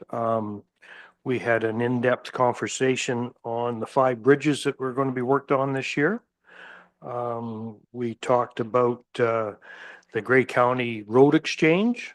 They're going to try to, and Grey Road 7 is part of that, up by the school. We discussed how difficult that 5 intersection is and what can we do about it. We're still working on that. And we went over our program that we're on with the 1% to roads, 1% to bridges and 0.5% to facilities. And the group felt that we were on the right track, and we're doing a good job on that. That's about all I have, unless Harley, you have anything to add to that. That was our meeting for May 7th. Okay, just briefly, Mr. Chair, we did supply the projects that we are hoping to undertake this year. We've got a long list, and it's going to be interesting. Hopefully we can get the vast majority, if not all of them, finished. Great. The Pump Storage Advisory Committee had a meeting, I believe. Again, Deputy Mayor, yes, we did meet last Thursday afternoon. We always start off with the minutes from our last meeting. Our CAO, Mr. Everett, did go through a number of items with the Pump Storage Advisory Committee, just some suggestions and some discussion on what the committee was all about. We did have a motion come forward from one of our members, and it dealt primarily, it was a fairly long motion, but asked specifically which federal and provincial agencies are responsible for a number of items that may come into play with the TC project. noise pollution, air emissions, quality, water pollution, aquatic health, soil contamination, water turbidity, and sediment, runoff, and the motion asked for our staff to bring forward a report just to let us know whom these agencies are, where we might go to ask questions and get answers. And then one of our another one of our members presented us with a report about the Tom Sock dam failure. Back in, I think about 2005, this happened, or it's quite a number of years ago. Interesting, this was a pump storage reservoir that was built in the mid 1960s. And basically they were doing quite similar to what TC is talking about doing. This was 60 years ago that this was when it was placed. Unfortunately, this reservoir did break open. It was overfilled at one time. One of the pumps supplying the water did not shut off when it was supposed to, and the reservoir overfilled and broke the walls of the dam basically, and caused quite a flood and quite a bit of confusion down below it. There was a family who apparently were swept away because of the flood, but thank goodness all were safe and sound at the end of the day, and I don't think any serious damages. But it was interesting. It was told of something that could happen. Deputy Mayor, can you help me with more? Oh, I think that's good, Councillor Greenfield. Thank you. And were there any other boards or committees meeting in the past about 2 weeks? Okay, then I need a motion to move out of committee of the whole. Councillor Forder and Councillor Yerrick, thank you. We're doing that at 2:51 p.m. Moving on to councillor motions. Any notice of motion today? See none. So we do have, I think, two motions here, and the first one is Deputy Mayor Keavenese, if you would like to introduce it. I would. Thank you very much, Mr. Mayor, and I'd be happy to move it. And I don't know if you want a seconder before I read it. It's a good idea. We should explain it is about reinstating the business improvement area. So, seconded by Councillor Bell. And the recommendation is, whereas the municipality of Meaford had a functioning Business Improvement Association, a BIA, until its dissolution through bylaw 2022-80. Whereas the former BIA was replaced by Main Streets Meaford, which has been unsuccessful in generating the community revitalization and improvement in the downtown area as anticipated. Whereas the former BIA was an organization that supported downtown businesses and events and was overseen by a board of directors made up of representatives from businesses within the BIA district. Whereas BIAs traditionally draw businesses to work together for the betterment of the downtown core. Whereas there has been a request from some businesses to recreate a BIA for Meaford, and whereas a BIA would contribute to additional beautification and continued vibrancy in our downtown. Therefore, be it resolved that Council of the Municipality of Meaford directs staff to provide a report that would identify levy impacts for businesses in the former BIA area, stakeholder engagement with businesses and property owners in the former BIA area, the potential of expanding the BIA district, and any municipal resources that would be required. So I think the motion is really self-explanatory, but I just wanted to add that I really appreciated the comments from the president of our Chamber of Commerce, and I think that gives some ideas perhaps to be considered in the staff report. And I also wanted to share that I have a copy here of a survey I'll pass it around, but it was taken from the businesses led by one of the local businesses on the main street who took the time to go around and talk to people and get signatures. And one of the questions here is, would you be interested in joining a BIA board? And there are a number of people here who say yes, and a lot of people say maybe. So I think there's definitely interest from the downtown core to move forward with the recreation of a BIA. So I will leave my discussion there and pass this around and turn things back over to Mr. Mayor. Any questions, Councillor Bell? Thank you, Mr. Mayor, and thank you, Deputy Mayor, for bringing that forward again. So in times past, when the BIA was functioning, some members of council and the general public will remember that I was the council's liaison, the representative of council on the BIA. And it's pretty cool that today we've had a presentation from Christmas on the Bay. That was started by Mr. Gooch, Scott, and he came to the BIA and he started putting forward the seeds about an idea like Christmas on the Bay. And he brought forward those ideas from Waterloo region.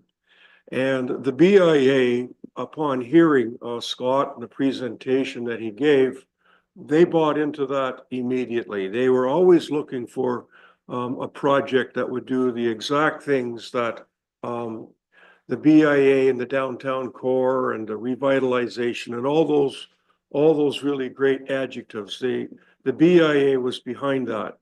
And to think that it could start up again, I really like, Deputy Mayor, that you brought a copy of the names and people and businesses. One of the things that did happen because of, well, it was dissolved, that's history. A little bit of the being dissolved was there was a bit of a lack of excitement. There was no excitement on the BIA back when it was ending. And so I'm glad to see that there was a survey taken and that people want to put their names forward. One of the things that the BIA did very well was it was very timely. They were all business people who had to get on with the business of the day. And so they didn't stretch into an hour and a half and an hour and 3/4 and 2 hours of mulling over this, that, and everything else that somebody talked about. It was 1 hour and it was pretty tight. And we had the agenda, we had comments, and it was talked about and it was either moved on or it wasn't. And that was business-like. They had timing in their life. They took the time out and they weren't going to sit there and dilly-dally around about some other thing that may or may not happen. They stuck to the agenda. And so that was good.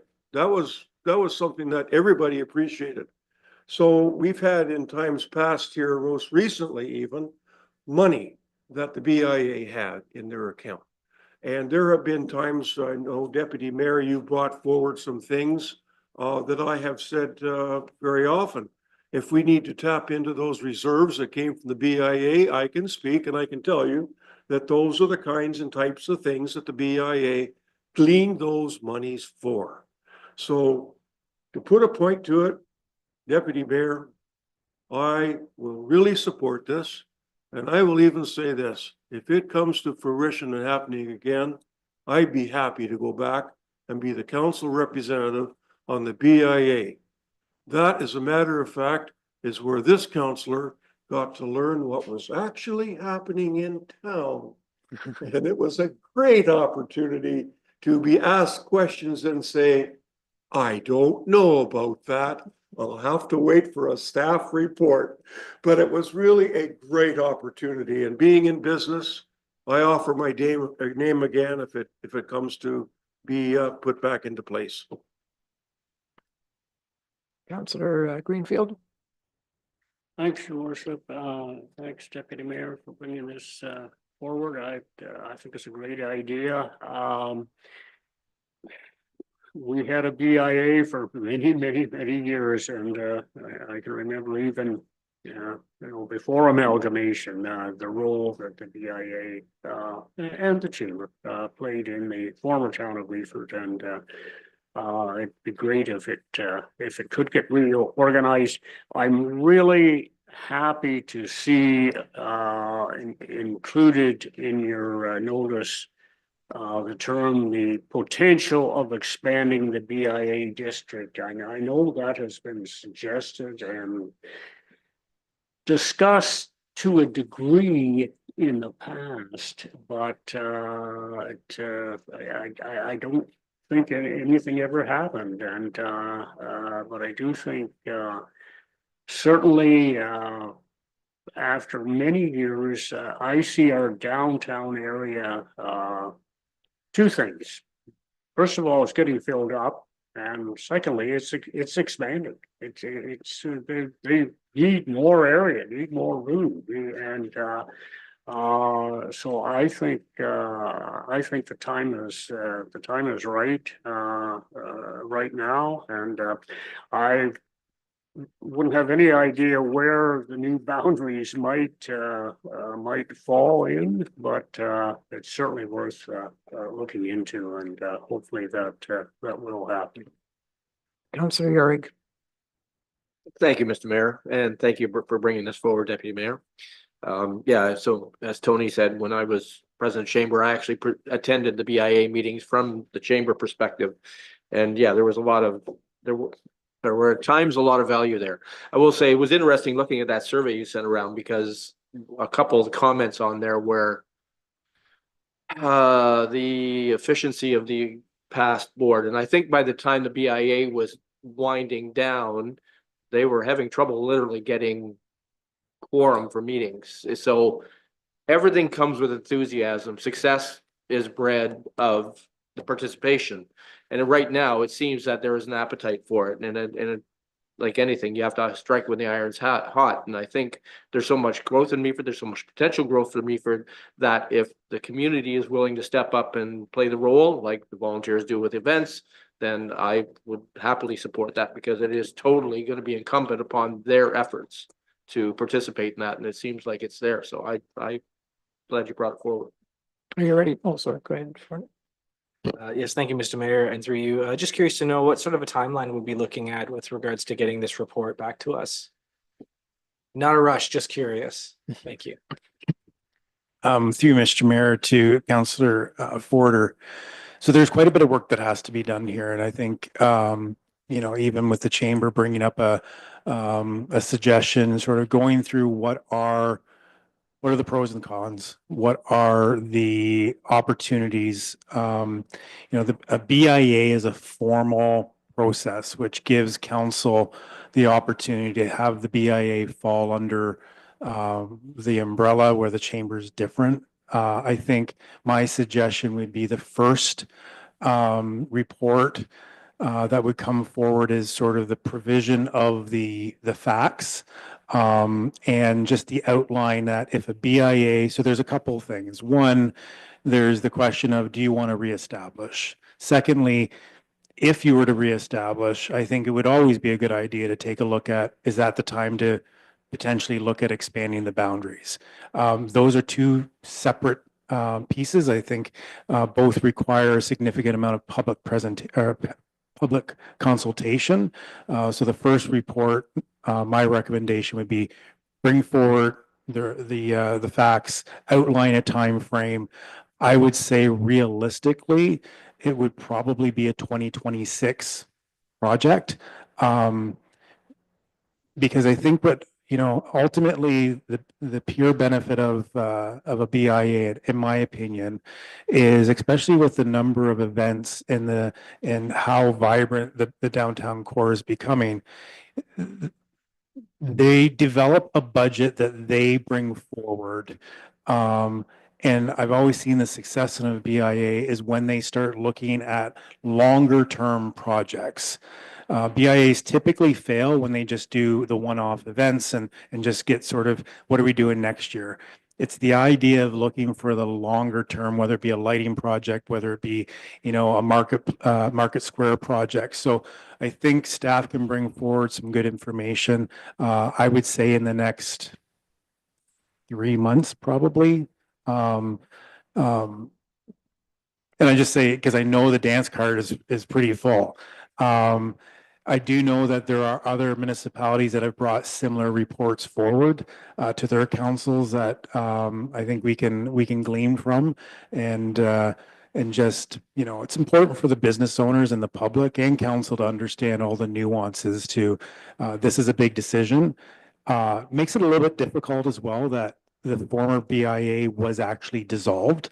I've been familiar with not getting to a point where the BIA was dissolved, a municipality actually just took ownership of it for 18 months to try to get it back into shape. So all the bylaws and all the paperwork stayed in place. So this one here needs a bit more of a forensic of where was it left. There's reserves. So I would say in the next, let's say 2 to 3 months, we can bring something forward that outlines the process. You ready to vote? All in favor? And that is carried unanimously. Thank you. And now, Councillor Urick, you have a motion as well. Yes, thank you, Mr. Mayor. The consideration of the Apple Pie Trail funding request. So whereas on February 4th, 2025, the Meaford Council adopted a resolution concerning the budget item titled Apple Pie Trail, which included removing an allocation of $2,000 for funding in the 2025 operating budget. And whereas new information has come to light regarding the implications if the municipality opts out, specifically that other Meaford businesses would be limited in their participation and not included in marketing materials. Whereas the Apple Pie Trail invests significantly, including approximately $90,000 in marketing campaign, and distributes 20,000 brochures that would support Meaford's tourism efforts and those of participating businesses. Whereas this new information has prompted the desire to revisit the council's decision regarding this 2025 funding request, and whereas in accordance with procedural bylaw 2021-77, a motion to reconsider may be brought forward by a member who voted on the prevailing side of the original motion. Therefore, be it resolved that the Council of the Municipality of Meaford hereby moves to reconsider its decision made on February 4th, 2025 regarding the funding allocation of $2,000 for budget item Apple Pie Trail. Thank you. Need a seconder for that, Councillor Bell. Thank you. Questions, discussion, Councillor Forder? Thank you, Mr. Mayor, and through you. And during budget discussions, it was my suggestion to remove this from the budget. And now that we have been presented new information and we can understand the impacts of taking that out, I'm certainly in favor of moving forward and reinstating this. I want to extend my apologies to any of the business owners who may have been impacted by this, and certainly that wasn't any of our intention. But thanks for bringing this, Rob. I appreciate bringing that forward. Councillor Bell. Thank you once again, Mr. Mayor. This is a very nice period of time today in this council meeting today. I've got two fellow councillors who are really thinking about the heartbeat of this municipality. And I too can support bringing back this. You know, when we were in the midst of the budget, we were looking at a terrible percentage increase, and we were looking for any dollar, anywhere. $2,000 back in the budget discussions was $2,000. And today, now that we know the impacts and we know where we are, I too am happy to support this. So thank you for bringing this forward, Councillor Urick. Deputy Mayor? Thank you, Mr. Mayor, and thanks, Councillor Urick, for bringing this forward. And yes, I did support removing the $2,000 from the budget when we were in those discussions. But I now realize, the Apple Pie Trail does span from Blue Mountains to Meaford through the Beaver Valley. It has 26 stops, and 6 of those are in Meaford. Meaford Hall, Meaford Museum, our Farmers Market, Station 87, the Good Family Farm, and Windswept Cider. The Apple Pie Trail ranks in the top 5 inquiries on county websites. So it is well known, and it does draw tourism into the area, and it does this through all the 4 seasons. So I strongly support putting this $2,000, I know Val will find it, back into the budget. Yes, Picard. Thank you, Your Worship. I think at this time, it's really important to just note that the discussion, the debate is about whether or not to reconsider the item. Should the motion pass, this item will actually be for discussion at the following meeting. So on May 26th, I believe is Okay. the next council meeting. So the debate really right now is about should this motion be reconsidered or not the merit of the motion, if that makes sense. Okay. Are we ready to vote? All in favor? And again, that's unanimous. Thank you very much. So moving on to the adoption of minutes, the recommendation is be it resolved that Council of the Municipality of Meaford hereby adopt the minutes of the council meetings held on April 14 and 28. Mover and a seconder, Councillor Ehrig and Councillor Greenfield. All in favor? Is there anything on the communications list that you want to raise? And anything from the correspondence list? Seeing nothing, I am ready to declare this meeting adjourned. Thank you.